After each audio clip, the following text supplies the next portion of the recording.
Throughout the corridors of legend and history, certain weapons have risen above the status of mere tools.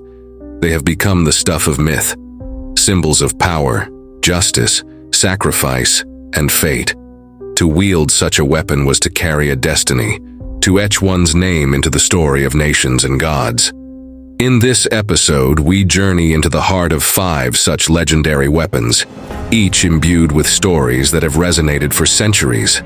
From the mythical Isle of Britain comes Excalibur, the sword of King Arthur, a blade that chose a king and sealed his fate with the mysteries of sovereignty and sacrifice. Was it the gift of a mystical lady of the lake, or a test of destiny, drawn from stone? Either way, it remains a beacon of hope and rule. To the north, under storm-laden skies, Mjolnir, the hammer of Thor, crackles with the fury of thunder. Forged by dwarves and wielded by the god of thunder himself, this weapon is more than a force of destruction. It is a guardian of order, consecrating life and smiting chaos with a blow that shakes the 9 realms. Turning to Ireland's mythic cycles, we meet the Gáe Bolg, the spear of Chulainn. Forged from the bone of a fearsome creature, its barbed strikes and deadly aim symbolize the tragic price of heroism, cutting through fate and friendship alike. In France, Durandal, the sword of Roland, gleams with divine power, its hilt bearing sacred relics. Given to the hero by Charlemagne himself, it stood as a shield of faith and a testament to unbreakable resolve, carving a place for honor even in a doomed battle. Finally, there is Hrunting, the blade gifted to Beowulf, a sword of storied victories, yet one that faltered at a crucial moment. Its legacy speaks of hope, loyalty, and the truth that even mighty symbols can fall short when tested by the unknown. In the heart of Britain's mythic lore lies a weapon that has become synonymous with the essence of kingly virtue and mystical power: Excalibur, the sword of King Arthur. Its gleaming blade emerges from tales shrouded in the mist of centuries past, whispering legends of sovereignty, valor, and the elusive pursuit of justice. Historians and storytellers often diverge in their depictions of Excalibur's origins, reflecting the fluid nature of myth itself. In one account, young Arthur, untested and unknown, approaches a stone with a sword embedded within, a seemingly immovable symbol of fate's design. This sword in the stone proves to be an arbiter of destiny. Only the rightful king can draw it forth, marking Arthur as the chosen ruler of a fractured realm. Yet, another prominent version tells of the Lady of the Lake, a mystical enchantress who rises from her watery domain, extending to Arthur a blade that glistens with enchantment. In this telling, Excalibur transcends its earthly nature, endowed with magical properties that set it apart from any other weapon. The existence of 2 origin stories raises an intriguing narrative tension. Are these tales of the same sword? Or does Arthur wield 2 distinct blades over the course of his storied life? Sir Thomas Malory's influential work, Le Morte d'Arthur, navigates this ambiguity by presenting both versions. The sword from the stone, once shattered, is replaced by the lady's gift. Together, they frame a legacy built on duality, earthly legitimacy and divine sanction. Excalibur's attributes are as legendary as the circumstances of its acquisition. The blade itself is described as unbreakable, its sharpness unrivaled. Yet, it is the scabbard, not the blade, that holds the true magic, a protective charm that renders its bearer impervious to physical harm. This distinction underscores a powerful motif. Sometimes the trappings of power, not its overt expression, offer the greatest strength. But power, even when wielded by a righteous hand, comes with a heavy burden. The legend of Excalibur speaks to Arthur's trials as much as his triumphs. From uniting warring factions to facing betrayal at the hands of his most trusted knights, Arthur's journey exemplifies the tension between mortal frailty and the ideal of a just ruler. Excalibur, both symbol and tool, reflects this struggle, embodying the virtues and sorrows of leadership. Excalibur's influence is far from confined to ancient manuscripts. Over centuries, it has bled into countless works of literature, art, and modern media, evolving yet retaining its allure. In each retelling, It serves as a lens through which we explore themes of duty, destiny, and the sacrifice demanded of true leaders. To this day, the blade calls out not just as a weapon of war, but as an enduring symbol of justice, mystery, and the hope that from chaos, a wise hand can carve peace. Even in death, Arthur does not part from Excalibur easily.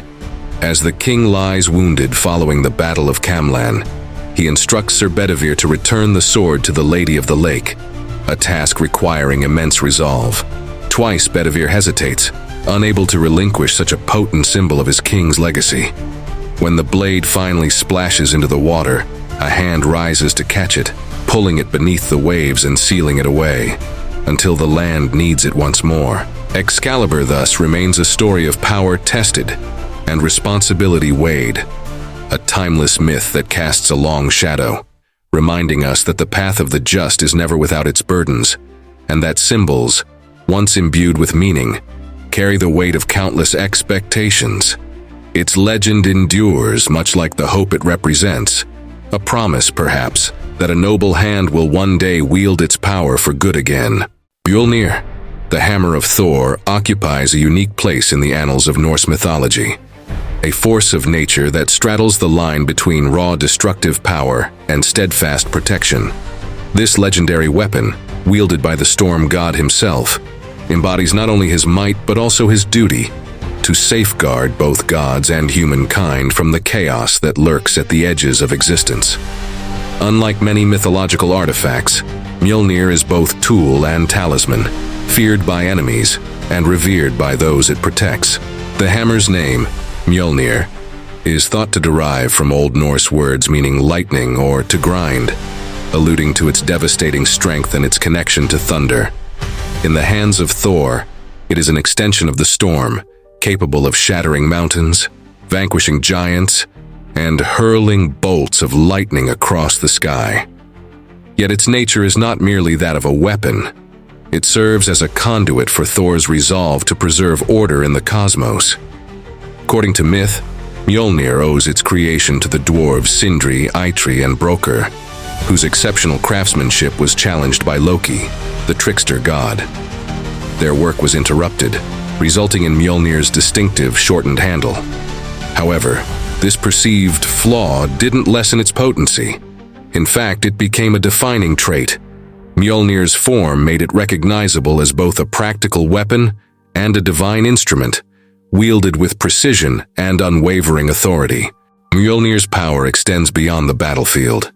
In addition to its destructive capabilities, it serves as a sacred symbol in rituals and ceremonies.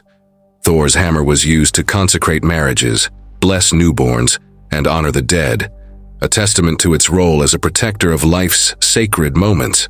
In these rites, Mjolnir's presence reflected Thor's dual responsibilities as both a fierce warrior and a nurturing guardian. The importance of Mjolnir within Norse culture cannot be overstated. During the Viking Age, miniature hammer amulets became popular, worn as protective charms and statements of devotion to Thor. These pendants, often carved in metal or stone, offered their bearers a tangible connection to the mythic protection of their god. They were discovered throughout Scandinavia and beyond, signaling the widespread influence of Thor's legend across diverse communities and regions. To these people, Mjolnir was a shield against chaos and a beacon of stability in uncertain times. In mythological stories, Thor's hammer is a protagonist in its own right. One famous tale recounts its theft by the giant Thrym, who demands the goddess Freyja's hand in marriage in exchange for its return. Disguised as Freyja, Thor infiltrates the giant's hall, and when Mjolnir is presented as a token of the bride's fidelity, the god seizes it and unleashes his wrath.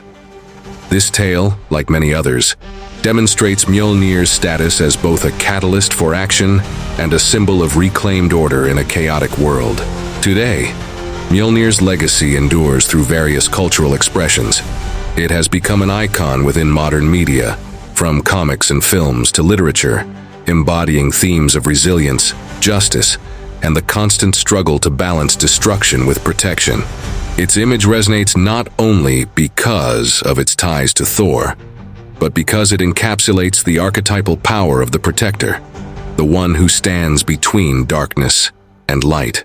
More than a relic of ancient belief, Mjolnir's mythology speaks to universal truths: the tension between power and responsibility, the enduring need for guardianship, and the cyclical battle to maintain harmony against the forces that would upend it.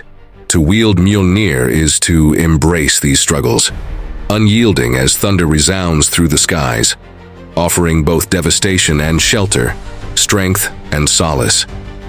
As a mythic artifact, Mjolnir reminds us that true power serves not just to conquer, but to preserve. Among the vivid and tempestuous narratives of Irish mythology stands a weapon of singular renown, the Gáe Bolg, a spear wielded by the legendary hero Chulainn. Its reputation is carved in blood and legend, a weapon that both defines and transcends the warrior who bears it. To speak of the Gáe Bolg is to speak of fate, skill, and the heavy cost of martial prowess. It is more than a mere weapon. It is an instrument of destiny. The Gáe Bolg is said to have origins as extraordinary as its wielder. Forged from the bone of the fearsome sea creature known as the Caruid, its very essence is imbued with the power of conquest and annihilation. Chulainn, a hero of the Ulster cycle, receives this weapon through the tutelage of Scathach, a warrior witch who imparts her knowledge and training in the arts of combat. It is with her that he learns to wield the spear, mastering techniques no other could hope to replicate. This exclusivity in its use highlights the bond between the weapon and its bearer, no mere tool, but a partner in fate. The Gáe Bolg's lethality is matched by its unique method of deployment. Unlike conventional weapons, it is cast with precision from the toes, flying forth to penetrate its target with unparalleled force. Upon impact, it expands into multiple barbs, rending flesh and inflicting wounds that can scarcely be survived. The sheer brutality of its effect emphasizes not only its power, but the inevitability of its consequences. Once released, there is no reversing its course. Nowhere is the devastating impact of the Gáe Bolg more vividly depicted than in the tale of Chulainn's tragic duel with Ferdiad, his foster brother and cherished friend. Set against the backdrop of the Táin Bó Cúailnge, the two warriors are pitted against one another by forces beyond their control. For 3 days they battle with honor, each holding back the fatal strike out of love and respect. On the final day, however, Ferdiad's strength proves too formidable, leaving Chulainn no choice but to call upon the Gáe Bolg. In a moment laden with grief and inevitability, the spear pierces Ferdiad, tearing through his body and sealing his fate. This moment of victory is also one of profound sorrow, laying bare the tragic cost of Chulainn's martial gifts. The spear's use, however, is not confined to glory on the battlefield. Another narrative steeped in sorrow recounts how Chulainn unknowingly faces his own son, Conla, in combat. Bound by a cruel twist of fate and misunderstanding, Chulainn resorts to using the Gáe Bolg, slaying his son and plunging himself into a cycle of grief and guilt. These stories illustrate that the Gáe Bolg, for all its might, is as much a harbinger of personal tragedy as it is of triumph. The name Gáe Bolg itself invites etymological debate. It has been interpreted as belly spear, emphasizing its destructive entry into the body. Bolg may derive from Old Irish words meaning belly or sack, suggesting a devastating, inward expanding force. There are further links to Bolg meaning gap or notch, adding another layer to the spear's complex symbolism. These variations capture its role not just as a tool of war, but as a weapon with deep-rooted mythological and cultural resonance. Beyond the pages of myth, the Gáe Bolg's influence persists. It has appeared in literature, games, and modern adaptations, where it often retains its mystique and lethal prestige. To the Irish imagination, it symbolizes not merely the prowess of a legendary hero, but the fragile line between honor, tragedy, and the destinies that even the greatest warriors cannot escape. Ultimately, the Gáe Bolg stands as a testament to the power wielded by myth and narrative. In its unerring flight, it reveals both the hero's strength and the hero's burden. Through it, we glimpse the price of greatness, the inescapable threads of fate, and the ways in which triumph and sorrow are forever entwined. To speak of the Gáe Bolg is to remember that even legends carry the weight of their choices, etched in myth, carved in consequence, and born into eternity. Durandal, the storied sword of Roland, stands at the crossroads of legend and history, entwined with tales of unbreakable valor, sanctity, and a hero's enduring legacy. This magnificent blade, wielded by the paladin of Charlemagne, embodies the weight of chivalric duty and the sacred trust bestowed upon those chosen to wield power in the name of righteousness. To trace the arc of Durandal's legend is to traverse the echoes of medieval heroism and the specter of unyielding sacrifice. The name Durendal, derived from the Old French dur, meaning hard or enduring, reflects the sword's mythical invulnerability. Etymological interpretations point toward meanings such as strong flame, or even master of stone, underscoring its indomitable nature. More than a weapon, Durandal's essence is steeped in symbolism, a testament to the enduring strength of its wielder's resolve. Durandal first enters the annals of legend through La Chanson de Roland, the Song of Roland, one of the oldest surviving works of French literature. Here it is depicted as a divine gift, entrusted to Charlemagne by an angel, before finding its true bearer in Roland, the king's loyal nephew.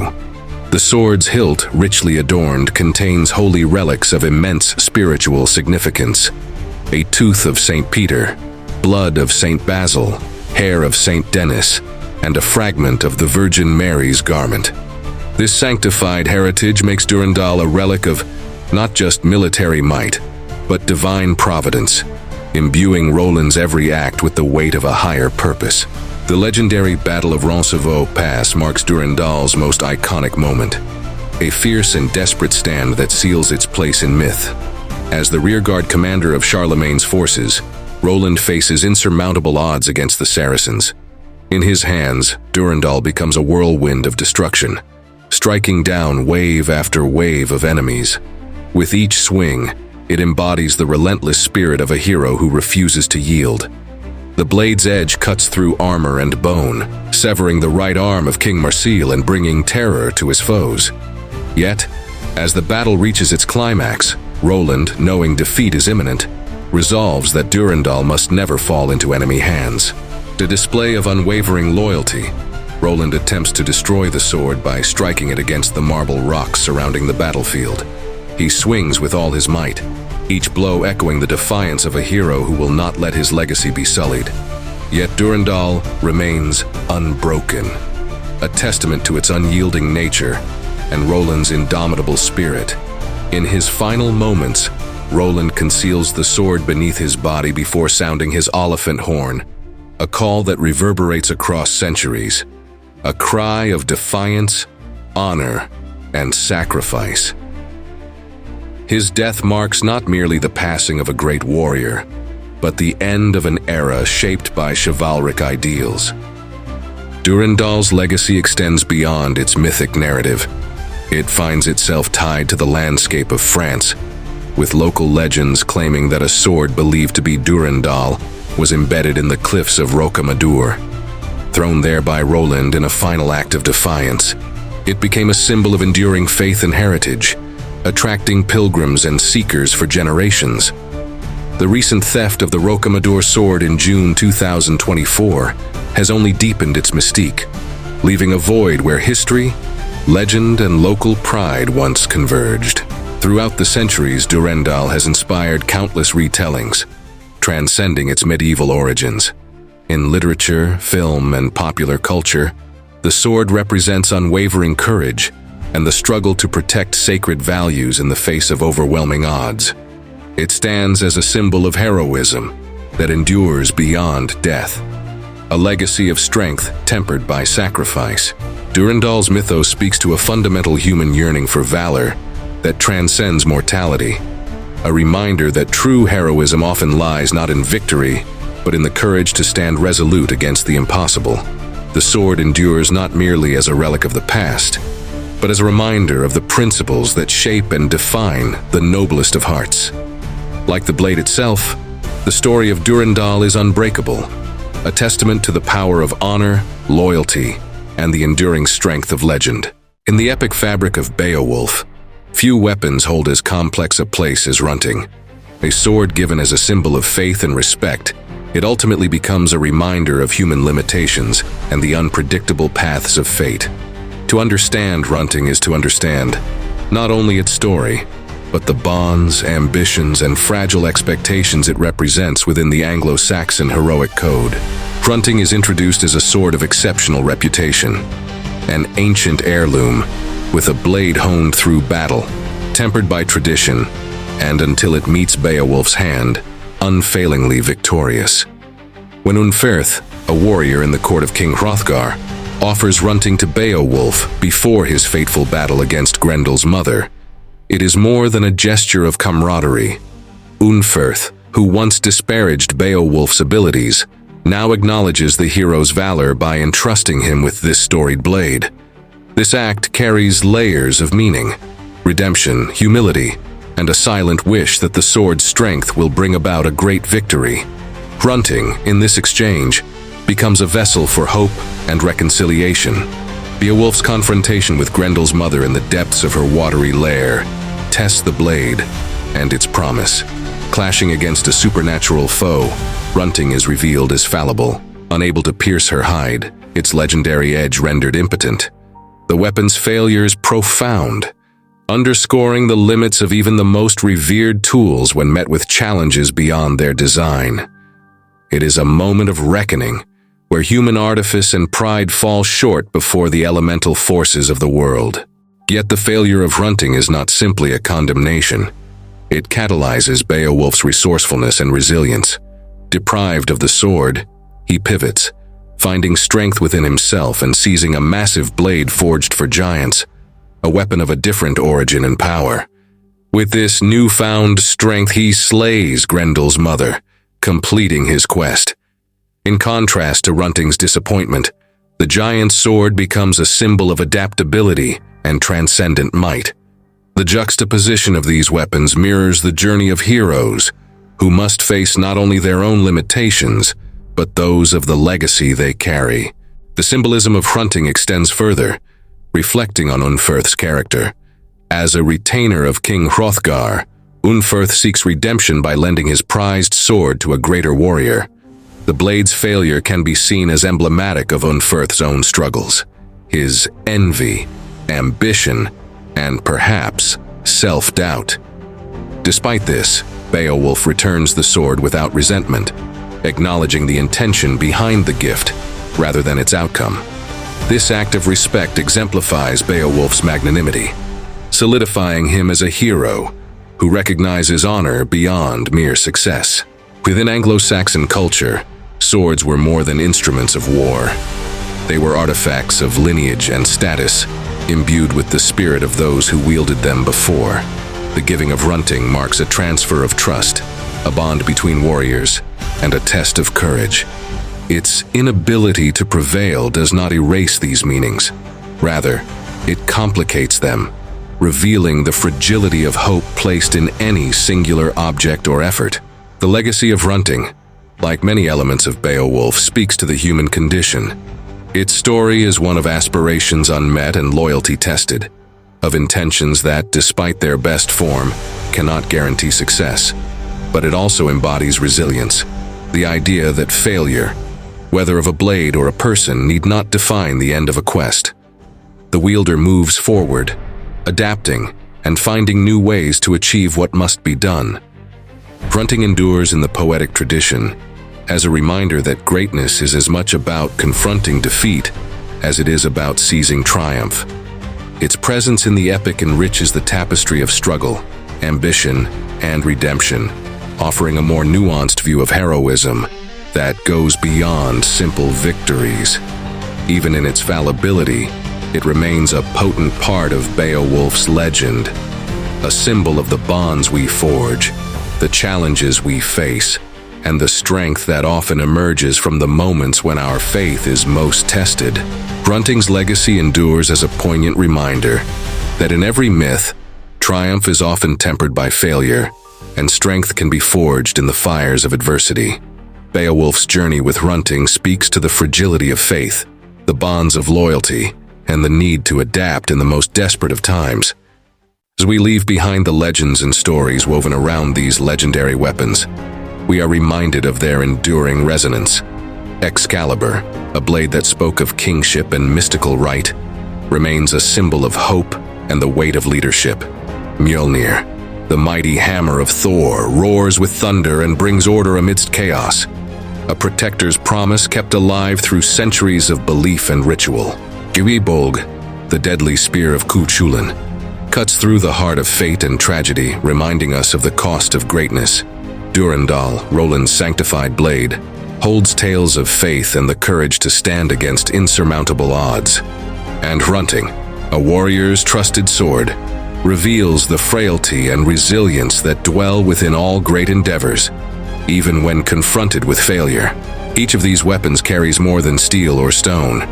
They bear the echoes of the people who wielded them, the stories told, and the legacy left behind.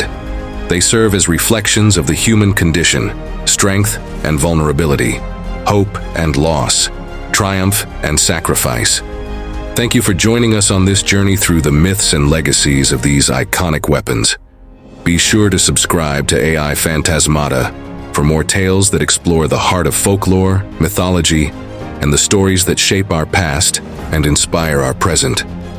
Until next time, may you carry the weight of your own legends well.